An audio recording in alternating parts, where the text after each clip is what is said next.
मैं एक अपनी सबसे नई कविता सुनाता हूं, गुस्से वाली, सबसे गुस्से वाली। देखो जो रोज तमाशा हो रहा है, देखिए साहब, मुझे कहने का अधिकार दीजिए। मोदी जी नोटबंदी कर लें, जीएसटी ले आएं, जीडीपी बढ़ा दें, सबको नौकरी दे दें, बेरोजगारी समाप्त कर दें, सबको अरबपति बना दें। अगर कश्मीर में हमारे बेटे इसी तरह से मरते रहेंगे तो मोदी मोदी नहीं कहलाएगा, नहीं कहलाएगा। जो रोज होता है, जो रोज पढ़ने को मिलता है, मैं 2 लाइन से देखना चाहता हूं कि आप इस तेवर को सुनने को तैयार हैं कि नहीं। 2 लाइन तय करेंगी, केवल 2 लाइन। अगर मुझे 10% ताली बजी तो 10% कविता सुना दूंगा, 50% ताली उठी तो 50% कविता, और एक एक व्यक्ति की ताली उठी तो पूरी कविता सुनाऊंगा, लेकिन 2 लाइन ही तय करेंगे। मैं अपना सबसे गुस्से वाला तेवर आपको दिखाना चाहता हूं। ये पाकिस्तानी गालों पर दिल्ली के चाटे होते, ये पाकिस्तानी गालों पर दिल्ली के चाटे होते, गर हमने 2 के बदले में 20 शीश काटे होते। क्या बात है, वाह वाह वाह वाह वाह वाह वाह।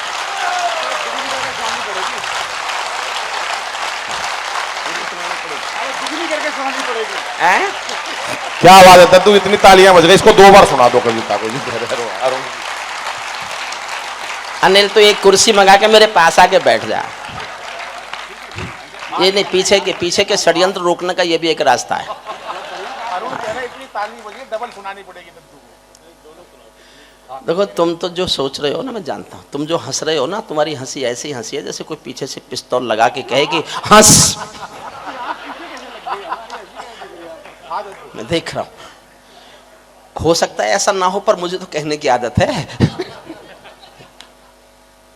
हमारे सैनिकों का सर काटा गया और हम बातचीत करते रहे। मैंने अनिल अग्रवंशी से पूछा, यह अग्रकुल समाज का, अग्रसेन समाज का एक हमारी नई उभरती हुई प्रतिभा है। मैंने कहा अनिल, एक बात मेरी समझ में नहीं है, हमारे सैनिकों का सर काट के पाकिस्तान ले गया, उसने किया क्या होगा? आपके इस बेटे ने बड़ा जवाब दिया। इसने कहा भाई साहब, उसकी फौज कायर है। 93,000 लोग बंदूक डाल दें दुनिया में, कहीं ऐसा हुआ क्या बांग्लादेश के समय? उसकी फौज आज भी कायर है। वो अपनी कायर फौज को शायद आज दिखाना चाहता है कि बहादुर हिंदुस्तानी फौजी बेटे का सर होता कैसा है, जो कट तो सकता है, कभी झुक नहीं सकता।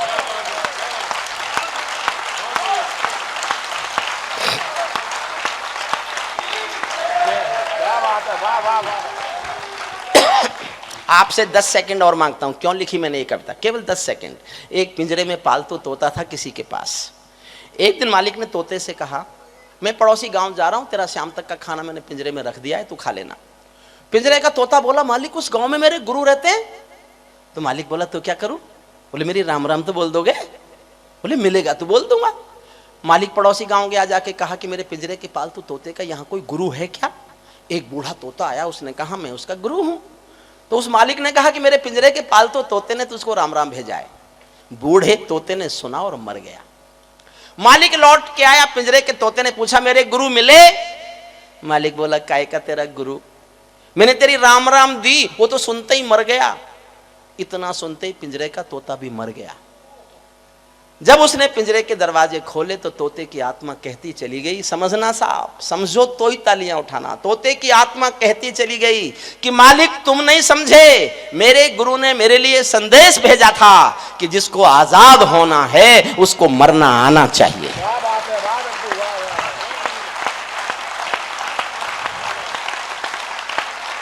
जिसको आजाद होना है उसको मरना। और मैंने इसलिए कविता लिखी, भारत 1947 में आजाद हुआ, लेकिन फिर कभी एक साथ मरने को तैयार नहीं हुआ।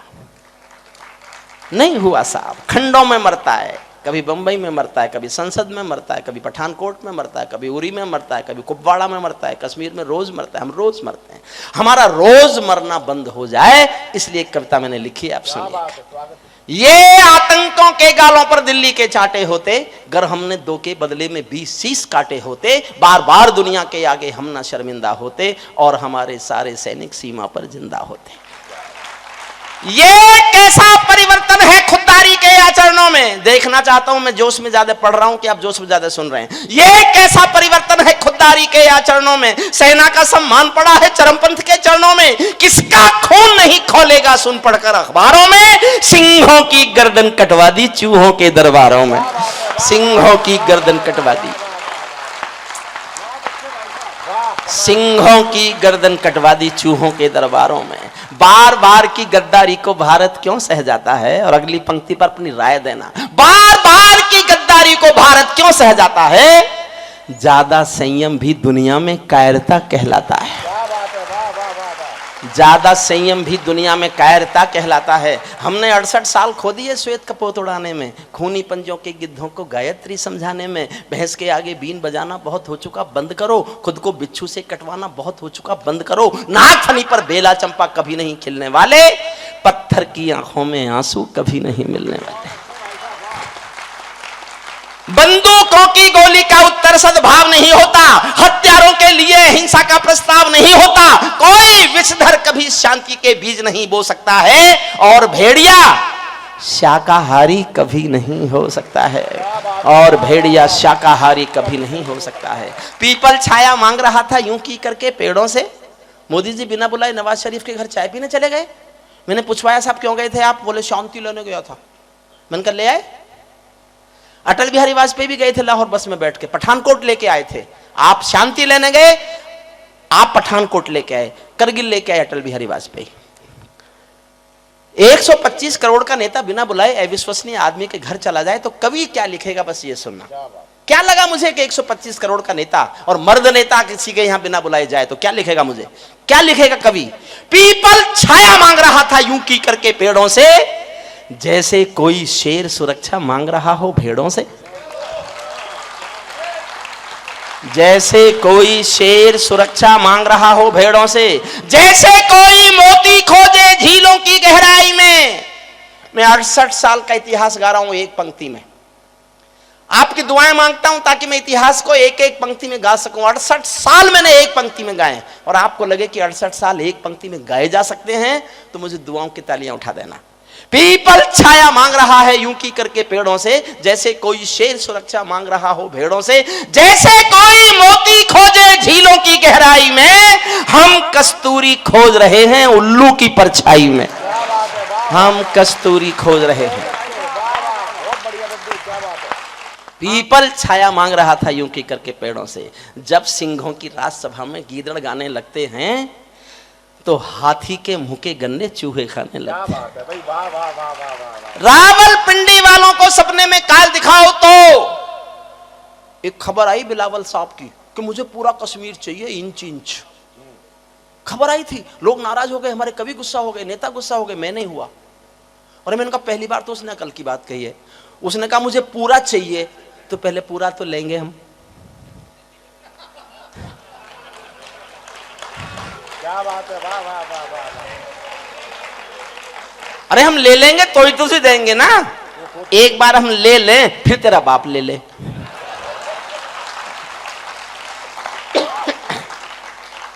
लेकिन मैंने खबर भेजी उसको साहब, ऐसा नहीं मैं खबर नहीं, मैंने खबर भेजी। मैं कहा बिलावल तुझे पूरा कश्मीर चाहिए हमसे? ये हिंदुस्तान है, हिंदुस्तान में दिल्ली भी है। यहाँ के लोग रेल में खिड़की के पास वाली अपनी सीट भी किसी को नहीं देते। कश्मीर मांगा। रावलपिंडी वालों को सपने में काल दिखाओ तो, भारत माता की आंखों के डोरे लाल दिखाओ तो, दिल्ली वालों ठोकर मारो दुनिया के हथकंडों पर, इजराइल से जीना सीखो अपने ही भुजदंडों पर। इजराइल से जीना सीखो, इजराइल से जीना। अजीब देश है ये। हमारी पीढ़ियां पढ़ेंगी तो हमको कायर बता देंगी। 70 साल तक हिंदुस्तान का कोई प्रधानमंत्री इसलिए इजराइल नहीं गया कि हिंदुस्तान के कुछ लोग बुरा मान जाएंगे। ऐसे लगेगी विदेश नीति, ऐसे चलेगी विदेश नीति। तब सुनिएगा, मैं भारत माता का बंटवारा है जिनकी अभिलाषा में, वे समझेंगे अर्जुन के गांडीव धर्म की भाषा में। मैं 39 साल प्रोफेसर रहा हूं कानून का एक यूनिवर्सिटी में। मैंने ये भाषा आज तक नहीं बोली थी यूनिवर्सिटी पढ़ाते समय जो मैं आज बोल रहा हूं। आपके इस मंदिर में श्याम खाटू बाबा महाराज के चरणों में बैठकर, नंदू जी के आपकी उपस्थिति में, जगदीश सोल मित्तल साहब के इस संयोजन में, आपको मेरा विचार ठीक लगे और मुझे हौसले हिम्मत से आपने समर्थन दे दिया, तो मैं आदरणीय मोदी जी के सामने सीना तान के विचार गाना चाहता हूं। मैंने 20 साल कविताएं सुनाई है उनको, मैं फिर सुनाऊंगा और ये भी सुनाऊंगा, और इसलिए सुनाऊंगा कि शायद मैं नहीं सुनाऊंगा तो शायद कोई भी नहीं सुनाएगा। आपका मन मांगता हूं आपको लगे रोज तिरंगे में लिपटी हुई लाशें हैं, रोज रोती हुई बहनें, रोज रोती हुई माँ, कोई अपना सर ढूंढती हुई, कोई अपना कटा हुआ धड़ ढूंढती हुई, दुखी होकर मैंने एक विचार लिखा है। आपका जितनी ताकत से समर्थन मिलेगा उतनी ताकत से देश के प्रधानमंत्री के सामने गा दूंगा। भारत माता का बंटवारा है जिनकी अभिलाषा में, वे समझेंगे अर्जुन के गांडीव धर्म की भाषा में। फूल मन के कभी नहीं खिलते कायर पर पार्टी में, नेहरू जी के श्वेत कबूतर मरे पड़े हैं घाटी में। दिल्ली वालों अपने मन को बुद्ध करो या क्रुद्ध करो, कश्मीर को दान करो या गद्दारों से युद्ध करो। क्या बात है दद्दू, भारत माता की।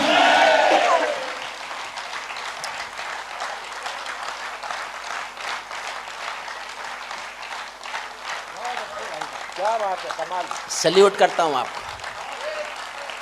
कश्मीर को दान करो या गद्दारों से युद्ध करो। जेल भरे क्यों बैठे हैं हम आदमखोर दरिंदों से, आजादी का दिल घायल है जिनके गोरख धंधों से। घाटी में आतंकवाद के कारक बने हुए हैं जो, बच्चों की मुस्कानों के संघारक बने हुए हैं जो, उन जहरीले नागों को भी दूध पिलाती है दिल्ली, मेहमानों जैसी बिरयानी चिकन खिलाती है दिल्ली।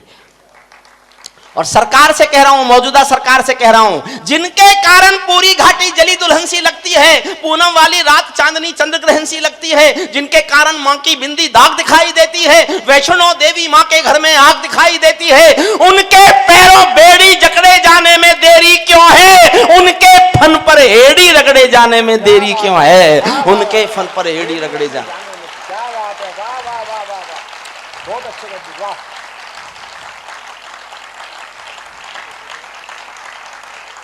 कश्मीर में एक विदेशी देश दिखाई देता है। जब मैंने ये लाइनें लिखी मैं खुद रो पड़ा, रोया मैं। कश्मीर में एक विदेशी देश दिखाई देता है, संविधान को ठुकराता परवेश दिखाई देता है। वे घाटी में भारत के झंडों को रोज जलाते हैं, सेना पर हमला करते हैं, खूनी फाग मनाते हैं। हम दिल्ली की खामोशी पर शर्मिंदा रह जाते हैं, भारत मुर्दाबाद बोलकर वे जिंदा रह जाते हैं। भारत मुर्दाबाद बोलकर वे जिंदा रह जाते हैं। अनिल अग्रवंशी, तुम्हारे कहने से नहीं हुई सर्जिकल स्ट्राइक, हंस रस वालों की कहने से सर्जिकल स्ट्राइक नहीं होती। ये लिफाफा कैंसिल करवाओगे मेरा। तू दिल्ली में लिफाफा भी ले है। ये मेरी गलत फहमी है, मैं फिर कह रहा हूं ये मेरी शुद्ध गलत फहमी है। लेकिन पता नहीं क्यों मुझे ये शक है कि मेरी 2 लाइनें इतने क्रोध में मैंने लिखी कि सर्जिकल स्ट्राइक का फैसला हुआ। 17 सितंबर को उरी में 17 सैनिक मरे पड़े थे। 17 सैनिकों की हत्या कर दी गई थी उरी में एक मिलिट्री कैंप में। 6 दिन तक कोई एक्शन नहीं हुआ। मैंने गुस्से में 2 लाइन लिखी। मुझसे पूछते रहे सरकार के लोग, तुमने ऐसा बोला? मैंने कहा हाँ मैंने ऐसा बोला, और तुमने कुछ नहीं किया तो और ज्यादा बोलूंगा। आप मेरा गुस्सा देखना, मैंने जीवन में इतना गुस्सा कभी नहीं किया। क्या बात, स्वागत। और मैं उस गुस्से पर आपका प्यार का आशीर्वाद चाहता हूं, क्योंकि कवि को हक तो होना चाहिए कि वो गुस्सा कर ले। मैंने किया, कितना गुस्सा किया सुनना। कश्मीर में एक विदेशी देश दिखाई देता है, संविधान को ठुकराता परवेश दिखाई देता है। वे घाटी में भारत के झंडों को रोज जलाते हैं, सेना पर हमला करते हैं, खूनी फाग मनाते हैं। हम दिल्ली की खामोशी पर शर्मिंदा रह जाते हैं, भारत मुर्दाबाद बोलकर वे जिंदा रह जाते हैं। शायद तुम भी सत्ता मद के अहंकार में बैठे हो, क्या 17 मंत्री मरने के इंतजार में बैठे हो?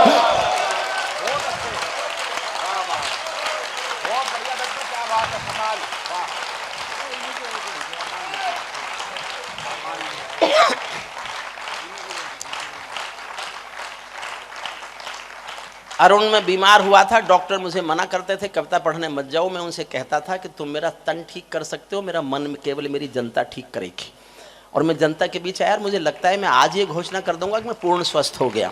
वाह वाह वाह वाह वाह वाह वाह। मैं 15 अगस्त तक खड़े होने के लिए मना किया हुआ है मुझे, लेकिन मुझे आज, अगर मैं इतना प्यार से सुनने वाले लोग होते तो मैं शायद आज ही खड़ा होकर पढ़ सकता था और आज ही मेरी 15 अगस्त बन सकती थी। मैं ऐसा महसूस करता हूँ। सुनिए, इस साल की अपनी सबसे अच्छी पंक्ति सुना रहा हूं, सबसे अच्छी पंक्ति। शायद तुम भी सत्ता मद के अहंकार में ऐठे हो, क्या 17 मंत्री मरने के इंतजार में बैठे हो। सेना पर पत्थरबाजों को कोई इतना समझा दो। मेरी पंक्ति समझ जाओ तो साहब बता देना कि तुम समझ गए। मेरी इस साल की सबसे अच्छी पंक्ति लगती है मुझे। नंदू साहब आपको समर्पित करता हूं। सेना पर पत्थरबाजों को कोई इतना समझा दो, ये गांधी के गाल नहीं है, उनको इतना बतला दो। क्या बात है, वाह वाह वाह वाह वाह वाह वाह। ये गांधी के गाल नहीं है। मेरा छोटा भाई रोशन कंसल बैठा है। जब राजनीति का बड़ा नेता नहीं था तो कवि सम्मेलन कराया करता था। इतने कराए कि चुनाव हार गया। अब फिर कवि सम्मेलन कराओ, अगर फिर जीतना है तो कवि सम्मेलन करा के जीत सकते हो। बहुत प्यारे दोस्त हैं हमारे, कवि सम्मेलन के प्रति आस्था निष्ठा जगदीश मित्तल साहब के साथ मिलकर। देखिए, राष्ट्रीय कवि संघ में एक बड़ा मंच है, हिंदुस्तान की नई प्रतिभाओं को एक्सपोजर देने के लिए एक बड़ा मंच जो हम कवि बना सकते थे। हम कवि शायद उतना बड़ा काम नहीं कर पाए जितना बड़ा काम जगदीश मित्तल जी ने किया। क्या बात है, हमारा पूरा कवि कुल समाज उनका ऋणी है। लेकिन एक बड़ा प्रयास हमारा अरुण जैमिनी भी कर रहा है। कवि सम्मेलन समिति नाम से बनाई है, हिंदुस्तान के मंचों के कवियों का एक संगठन है। वो भी एक इतना श्रेष्ठ संगठन बन सकता है, थोड़ा सा उसमें और मेहनत कर ली जाए तो वो भी एक आवाज होगी, मंच के समस्त कवियों की एक आवाज होगी। उसमें वो सब कवि भी हैं जो तथाकथित मठाधीश भी हैं, बड़े भी हैं, ज्यादा पैसे लेने वाले भी हैं, सब उसमें हैं। लेकिन मित्तल साहब ने नई प्रतिभाओं को मौका दिया है, वो बड़ा काम है। नई प्रतिभाओं को मंच देना बड़ा काम। सेना पर पत्थरबाजों को कोई इतना बतला दो, ये गांधी के गाल नहीं है, उनको इतना समझा दो। दिल्ली वालों, सेना को भी कुछ निर्णय ले लेने दो, एक बार पत्थर का उत्तर गोली से दे लेने दो। क्या बात है, वाह। एक बार पत्थर का उत्तर गोली से। और मैं एक छंद पढ़ता हूं साहब, कहकर अनुरोध करके देखना चाहता हूं कि मैंने जोश में ज्यादा पढ़ा या आपने जोश में ज्यादा सुना, यह फैसला होगा। आप जोश में ज्यादा सुनेंगे, आपको सर झुका के जाऊंगा, सैल्यूट करके जाऊंगा। मेरे जीवन का सर्वाधिक तेज से गाया जाने वाला छंद है, सुनिएगा। जब चौराहों पर हत्यारे महिमा मंडित होते हों, आतंकवादी मारा जाएगा तो उसके लिए जुलूस निकालोगे, पाकिस्तान ब्लैक डे मानेगा, तब लिखा है मैंने। सेना पर पत्थरबाजों को कोई इतना समझा दो, ये गांधी के गाल नहीं है, उनको इतना बतला दो। जब चौराहों पर हत्यारे महिमा मंडित होते हों, भारत मां की मर्यादा के मंजर खंडित होते हों, जब कृष भारत के नारे हों गुलमर्गा की गलियों में, शिमला समझौता जलता हो बंदूकों की नलियों में, तो केवल आवश्यकता है हिम्मत की, खुददारी की। दिल्ली केवल 2 दिन की मोहलत दे दे तैयारी की। सेना को आदेश थमा दो, घाटी गैर नहीं होगी। जहां तिरंगा नहीं मिलेगा उनकी खैर नहीं होगी। क्या बात है, वाह वाह वाह वाह वाह, नहीं मिलेगा। बहुत बढ़िया दादा, क्या बात है, वाह वाह वाह वाह वाह वाह वाह, क्या बात है, वाह वाह वाह वाह। भारत माता की।